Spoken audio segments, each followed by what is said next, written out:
Hello and welcome back to the NBA DFS Slate Breakdown for Tuesday, March 19th. We're breaking it down. We got a 5-gamer. Yesterday's slate was absolutely wild, and it looks like this one's going to be wild as well. There's a lot of news that could come out that could definitely affect the slate as a whole. We are going to get into all of that, but before we do, come join us at LionStar. $39.99 per month gets you access to all we do, all the props, all the DFS. You get it all for every sport. No better time. Get in now. We got baseball literally starting tonight. Dodgers, Padres. Let's go Padres. But then the real opening day isn't until the 28th, and we'll have a bunch of games then. Also, a little programming note is that I can't do this show and the baseball one at the same time. I just don't have enough time in the day to get them all done. Now, with that, I will be doing the baseball one once baseball starts. Overdoing this. If there's no night games, for the baseball slate, or not a big enough slate, then I will come back to do the basketball one. But pretty much once baseball starts, that is the end of this NBA DFS show until next year. Now, let's get into the slate. I think it's an interesting one. We got 5 games. None of them are close.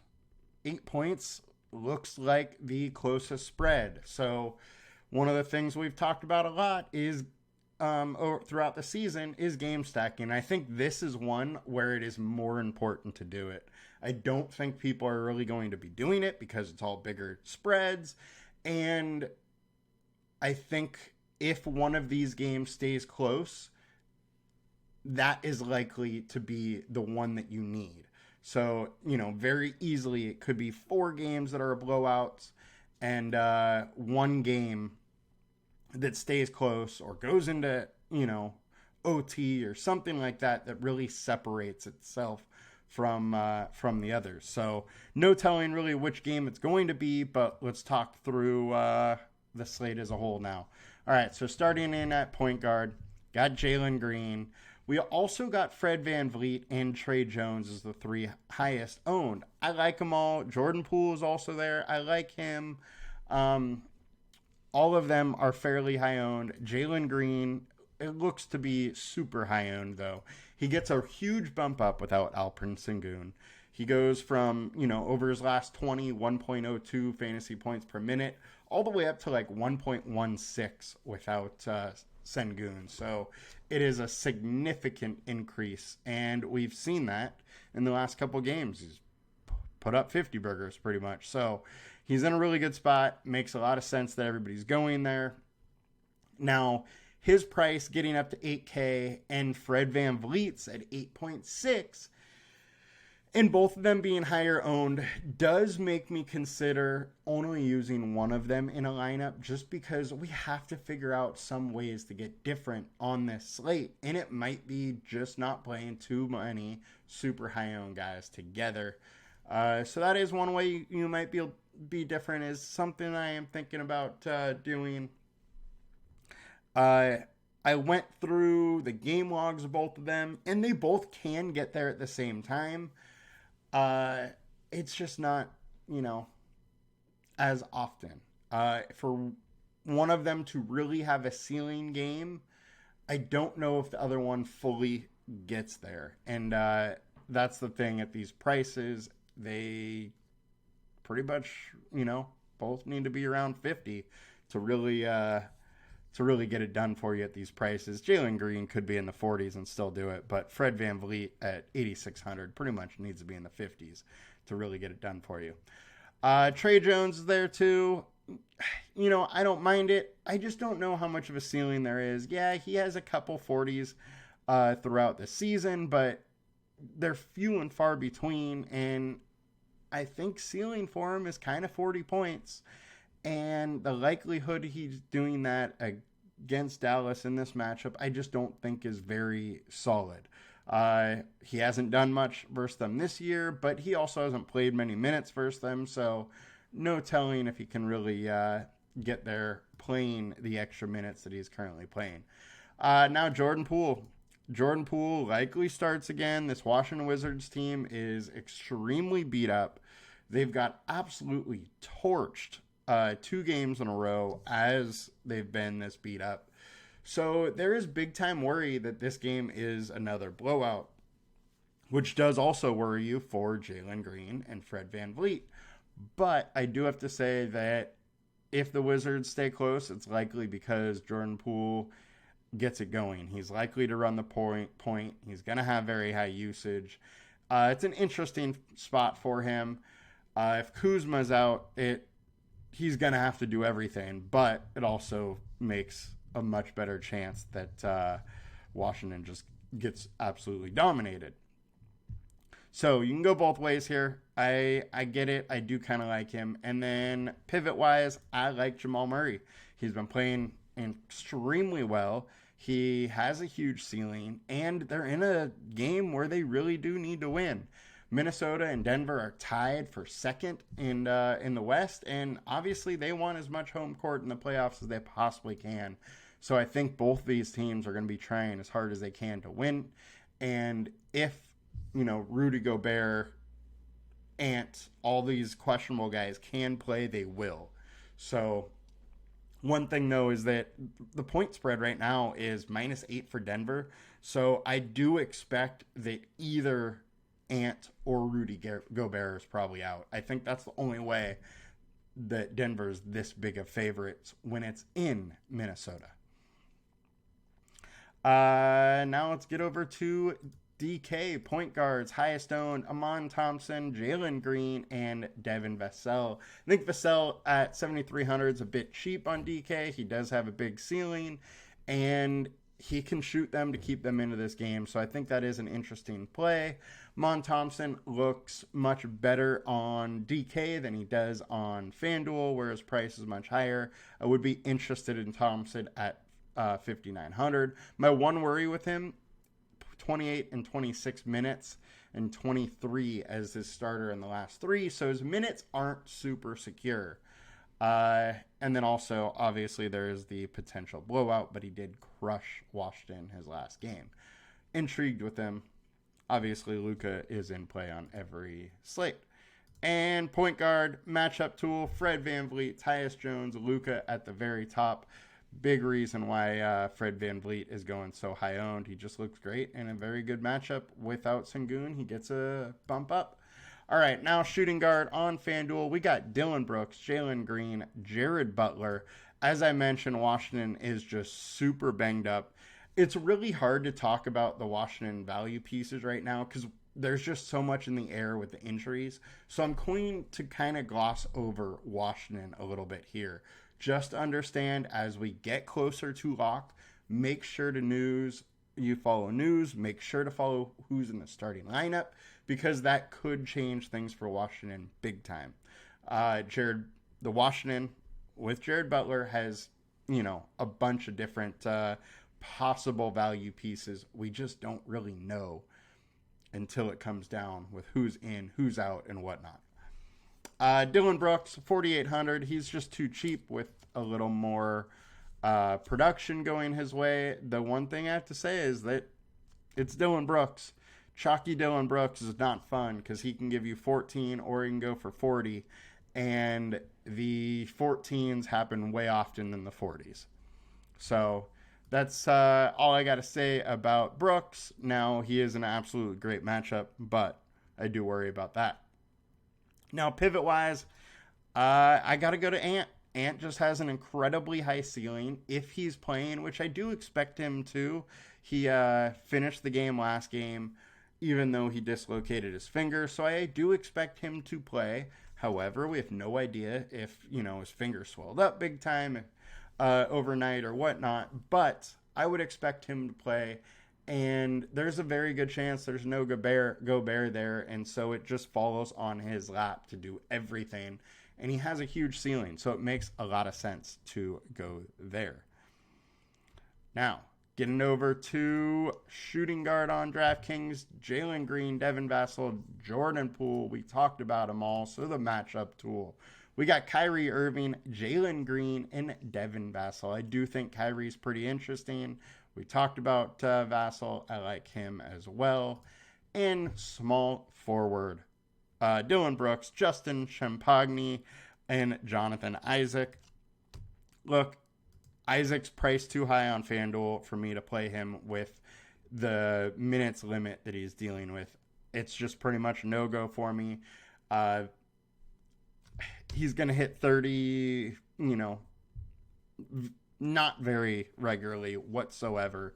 And at 4,700, kind of needs to hit 30 to really pay off for you. And if he's at higher ownership, not for me.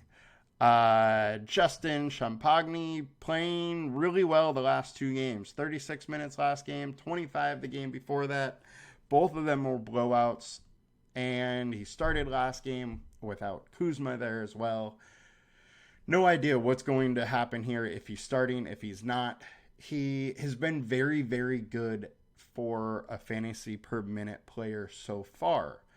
What I do have to say is it's this extremely small sample size. The guy's price now is $5,200, and we have no idea what his ceiling or what his floor is at this point. So just you got to wait for this one. We got to know who is starting, who's not for this Washington Wizards team. Pivot-wise, if Kuzma plays, I love him. Really unsure if he will. He is, banged up right now, and he is questionable. He didn't play last game, so not sure if he will this time. Ant was my pivot, and small forward on DK. Justin Champagny, Amon Thompson, Jeremy Shohan. They're all fine. Jeremy is a little cheaper on DK. Don't mind going there. He has a little bit of a ceiling. He's fairly safe. No Zach Collins, but Wemby's playing a few extra minutes as well. I don't love it. I don't hate it. I get it if you want to go there. And matchup tool. Derek Jones, Mon Thompson, Corey Kispert are coming in. I do have to say that with all the injuries, Kispert hasn't done well. And I think that it makes sense because there's probably a lot more emphasis on stopping him right now because the Wizards are just going to have, problems scoring. And he is one guy that can shoot the ball and can score. Defenses are going to key in on him a little bit more than they have been. Franz Wagner's slightly interesting to me as well. Moving over to power forward, making this one quick today. Jabari Smith. There is a ton of Houston, ton of Washington going high owned. It makes sense. I think this game is interesting. However, it is a 10-point spread. Washington has got absolutely blown out twice. One thing that I am considering in a portion of my lineups is just pretty much cutting out that game and saying, nobody but like the super cheap chalk gets there on Houston, Washington. Cut out the high-owned guys and only play low-end guys in that game that maybe get extra run in blowout. Not a scenario I ever really play, but if Kuzma is out, I really, really worry about this Washington team being able to keep it competitive. I do like Jabari Smith. I think he gets a huge bump up. He likely starts at center, and Washington isn't good protecting the center, and Jabari Smith is just, more productive at the center position. I'm very intrigued going with Jabari today. Again, though, if it's a huge blowout, and he doesn't get full minutes, doesn't look quite as good. I think Zion Williamson is interesting. The guy's been playing great lately.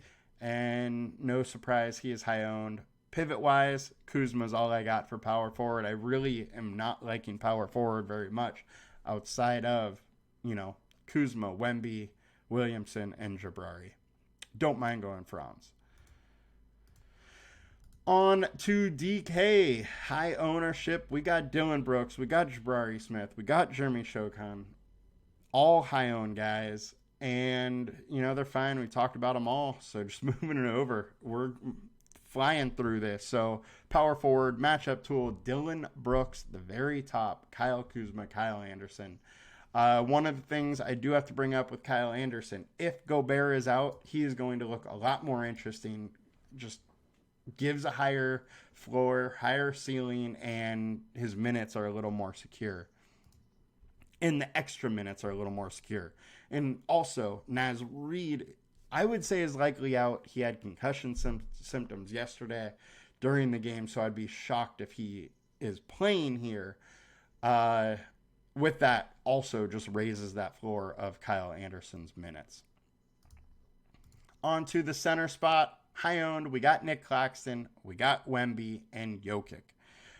Jokic is my favorite center play on the slate. I think this Minnesota team is going to be struggling to cover him with how hurt they are. Now, Gobert plays would help them, but still no Cat, likely no Naz Reid. It's going to be a struggle to stop Jokic. Wemby, I think, absolutely looks fine. I'm very intrigued by him playing 36 minutes last game. His minutes have come up, 33 versus Denver. We're seeing way more 32s, 33, 34. There is the chance now that he plays a couple extra minutes, which is absolutely huge for that ceiling. We know how big his ceiling is, and he absolutely could get there versus Dallas, so he's got to be in your player pool. And other pivot, Richaun Holmes. I think he's interesting. He's starting. No telling how many minutes he plays, but we know he can get there. 0.9 fantasy point per minute guy. He's closer to 1.1, and he's going to get you the value that he needs today. It's a okay matchup. They're 18th overall. Houston is versus the center, so I am definitely a bit intrigued to go there. Center on DK, Jabari Smith, Daniel Gafford, and Jonathan Isaac. Gafford's been just scoring points in bunches, and Spurs aren't great versus center, so it makes sense to want to go here. He just has to be, 1.4 fantasy per minute guy to really get you there. And I just don't really think that's who he is. This team's definitely helping him, but I don't love the spot. Don't mind getting a little bit, and I would actually probably suggest to get a little bit. Just don't go overboard. Now, onto the center spot matchups. Jabari Smith at the very top, Daniel Gafford, and Richaun Holmes right there, with Jokic right behind, looking a bit interesting. That will do it for us today, guys. We will be back tomorrow. I believe we have a bigger slate tomorrow, so that will be fun. And let's win some money, guys. Good luck. See you back tomorrow. Peace.